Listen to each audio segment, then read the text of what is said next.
நீங்கள் நரகத்தினுடைய படுகுழியின் ஓரத்திலே இருந்தீர்கள், நாம் தான் உங்கள் உள்ளங்களை ஒன்று சேர்த்து வைத்தோம் என்று சொல்லுகிறார். அப்போது ஒன்று இணைந்த உள்ளங்களாக இருத்தல் என்பது ஒரு சிறந்ததொரு நல்ல அமலை கொண்டு வருகின்ற ஒரு செய்தியாக இருக்கிறது. எங்கெல்லாம் இஸ்லாத்தில் பிரிவுக்கு காரணமாயிருமோ அதையெல்லாம் தடுக்கப்பட்டிருக்கிறது. ஒரு மனிதனுடைய பல்வேறு செயல்பாடுகளை பொய் சொல்வதிலிருந்து இன்னும் சில செயல்களிலிருந்து ஏன் இஸ்லாம் தவிர்க்குமாறு பேசுகிறது என்று சொன்னால், எவைகளெல்லாம் மனங்களுக்கு மத்தியிலே வேற்றுமைகளை, பகையை, போராமையை, குரோதத்தை உருவாக்குமோ அது போன்ற செயல்பாடுகளை இஸ்லாம் தடை செய்திருக்கிறது. நபிகள் ஸல்லல்லாஹு அலைஹி வஸல்லம் அவர்கள் தடுத்திருக்கிறார்கள் என்று சொன்னாலே அதில் தூர நோக்கு சிந்தனைகள் இருக்கும். ஒரு நாள் பெருமானார் ஸல்லல்லாஹு அலைஹி வஸல்லம் சொன்னார்கள், இந்த காபத்துல்லா இப்ராஹிம் அலைஹிஸ்ஸலாம் காலத்தில் செவ்வக வடிவமாக இருந்துச்சு. அதை மராமத்து பணி பண்ணுகிற போது அதை சதுரமாக கட்டிட்டாங்க. அதுக்கு 2 வாசல் படி வச்சு தான் இப்ராஹிம் அலைஹிஸ்ஸலாம் அதை கட்டினார்கள். எனக்கும் ஆசை இருக்கிறது, இந்த காபத்துல்லாவை இப்ராஹிம் அலைஹிஸ்ஸலாம் காலத்து காபாவாக கட்ட வேண்டும் என்று நான் ஆசைப்படுகிறேன். ஆனால் இப்போ நான் செய்ய முடியல. ஏன்னு சொன்னால், அதை நான் செய்தால் மக்களுக்கு மத்தியில் குழப்பம் உண்டாயிடும், பிரச்சனை உருவாயிடும். அந்த குழப்பம் உருவாகக்கூடாது என்பதற்காக வேண்டி நான் அந்த காரியத்தை செய்யவில்லை. ஹதீஸுல் இஸ்லாத்தில் முதல் ஆரம்ப காலம் அது. ஒன்றொன்னா மாற்றி காபத்துல்லாவையும் ரசூலை மாற்றிட்டாங்க என்ற ஒரு குழப்பம் ஏற்பட்டுவிடும். இன்ஷா அல்லாஹ் அடுத்த வருஷம் இருந்தேன்னு சொன்னால் அதை பற்றி நான் எதையாவது ஒரு முடிவெடுக்க வேண்டும் என்று நபிகள் ஸல்லல்லாஹு அலைஹி வஸல்லம் சொன்னார்கள். இங்கே நம்ம கவனிக்க வேண்டியது, இப்ராஹிம் அலைஹிஸ்ஸலாம் காலத்தில் செவ்வக வடிவமாக இருந்துச்சுன்னு சொல்கிறாங்க, 2 வாசல் படி இருந்தது என்றும் சொல்லுகிறார்கள். பொருளாதார நெருக்கடியின் காரணமாக சதுரமாக கட்டிட்டாங்க. அதுக்கு அஸ்திவாரம் கொஞ்சம் வெளியே தெரியும். இப்போதும் நீங்கள் காபத்துல்லாக்கு போனீங்கன்னா ஒரு வளைவாக ஒன்று தெரியும், ஹத்தீம் தின்னன்னு வாங்க, அதை அதுவும் காபத்துல்லா தான். அது அஸ்திவாரம். அது இப்ராஹிம் அலைஹிஸ்ஸலாம் ஒரு வீடு அங்கே தான் இருந்தது. நபி ஸல்லல்லாஹு அலைஹி வஸல்லம் அந்த வரலாற்றில் நினைவு கூறுகிறார்கள். ஆனால் அதை மாற்றி அமைச்சா இந்த ஒவ்வொருத்தரும் குழப்பம் வந்துடும். குழப்பம் வர்றதை தவிர்ப்பதற்கு இந்த காபத்துல்லா இப்படி இருக்கிறது ஒன்றும் பிரச்சனை இல்லை. இங்கே கவனிக்க வேண்டும், அங்கே ஐக்கியம் முக்கியம்.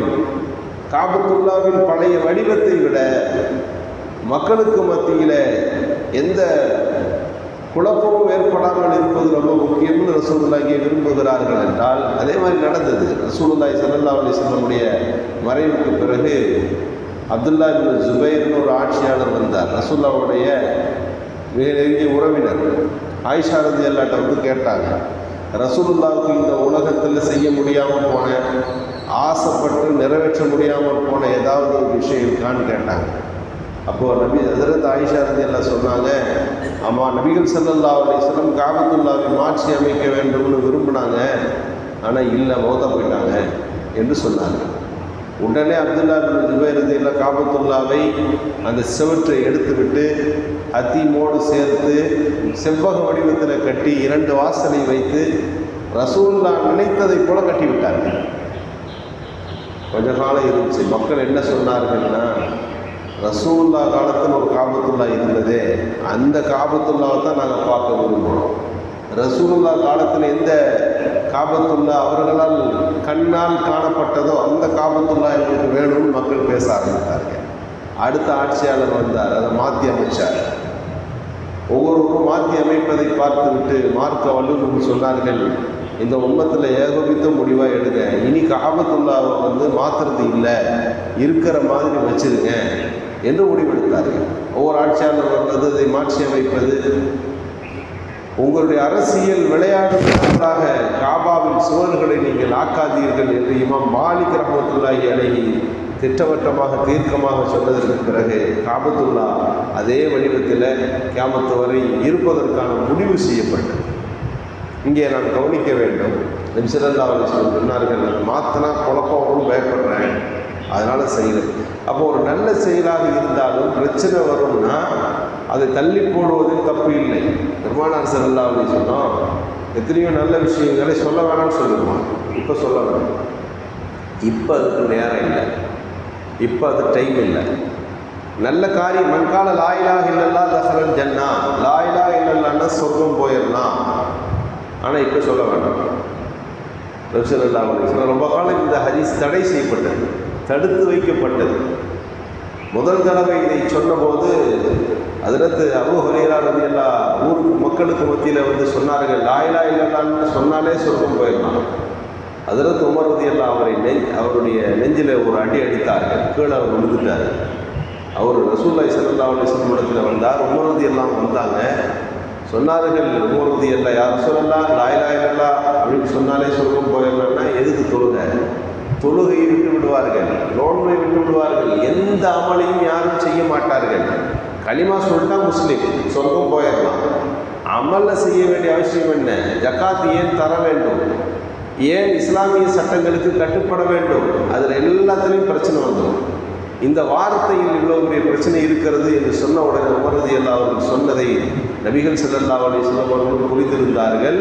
சரி, அப்படியே விட்டுருங்க, அவர்கள் அமல் செய்யட்டும், கொஞ்ச காலம் ஆகட்டும். இப்போது நமக்கு தெளிவாக தெரியும், கலிமா சொன்னால் மட்டும் பத்தாது, தொழுகணும்னு இப்போ தெரியும் நமக்கு. கலிமா சொன்னால் மட்டும் இஸ்லாம் அல்ல, இந்த கடமைகளெல்லாம் சேர்த்து தான் இஸ்லாம் இப்போது புரிகிறது. தொடக்க காலத்திலே சொல்லிவிட்டால் அதுதான் சட்டம் என்று மக்கள் புரிந்து விடுவார்கள். பிறகுதான் இந்த ஹதீஸ் அமலிலே வந்தது. ஒரு லா இலாஹ இல்லல்லாஹ்னு சொன்னாலே அவருக்கு எப்படியாவது சொர்க்கம் போவார். அவர் செஞ்ச நல்ல காரியங்கள், அவருடைய கெட்ட காரியங்கள், இதற்கெல்லாம் கணக்கு எடுக்கப்பட்டு அதற்கான தண்டனை காலங்கள்லாம் முடிஞ்சு ஒரு ஈமான் கொண்ட உள்ளம் நரகத்தில் நிலையாக இருக்காது, எப்படியும் சொர்க்கம் போகும் என்கின்ற விளக்கம் இந்த ஹதீஸுக்கு தரப்பட்டது. இங்கே நாம் கவனிக்க வேண்டிய விஷயம், ஹதீஸு அதை கூட கொஞ்ச காலம் சொல்ல வேணாம் அப்படின்னு சொல்வதாக இருந்தால், இங்கே நாம் கவனிக்க வேண்டும், நம்முடைய பேச்சுக்கள், நம்முடைய சொற்கள், நம்முடைய செயல்பாடுகள், இவைகளில் எதுவெல்லாம் சமுதாயத்தில் குழப்பத்தை உண்டாக்கும், எதுவெல்லாம் பிரச்சனைகளை கொண்டு வரும், எதனால் என்னென்ன சூழல்கள் உருவாகலாம். நல்ல காரியமாக இருந்தாலே குர்ஆனிலையும் ஹதீஸிலையும் அதை சொல்லாமல் இருந்தார்கள் என்ற செய்தியை நாம் படிக்கின்ற போது சமகால வாழ்க்கையில் நாம் புரிந்து கொள்ள வேண்டிய விஷயம், சமூகத்தினுடைய ஐக்கியமும் ஒற்றுமையும் ரொம்ப முக்கியம். அந்த சமூகத்தின் ஒற்றுமை குலைந்து போய்விட்டால் மீண்டும் அவற்றை ஐக்கியப்படுத்துவது, ஒன்றிணைப்பது, ஓரணியில் திரட்டுவது என்பது மிகப்பெரிய ஒரு பிரச்சனையாக ஆகிவிடும். எனவே தான் நபிகள் ஸல்லல்லாஹு அலைஹி வஸல்லம் அவர்கள் எவ்வளவு முடியுமோ அவ்வளவு தூரம் சமூகத்தின் ஐக்கியத்திற்கான வழிகளை யோசித்தார்கள். எங்கெல்லாம் பிரச்சனை வந்துடுமோ அவைகளை எல்லாம் தடுத்து நிறுத்தினார்கள். ஒரு மாணவர் வெளியூர் போயிருந்தார், தன்னுடைய உஸ்தாதுக்கு அன்பளிப்பு வாங்கி வந்தார். அவர் ஒரு கத்திரிக்கோலை வாங்கி கொண்டு கொடுத்தார்.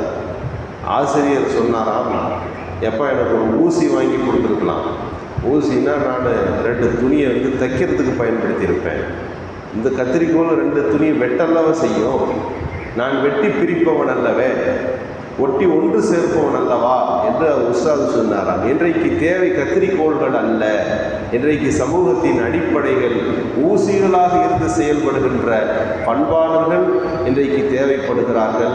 அல்லாஹ் சுப்ஹானஹு வ தஆலா ஒற்றுமைப்படுத்துகின்ற உயர்ந்த நற்சிந்தனைகளை நமக்கு தந்தருள் புரிவானாக. சுப்ஹானல்லாஹி வ பிஹம்திஹி அதத ஹல்கிஹி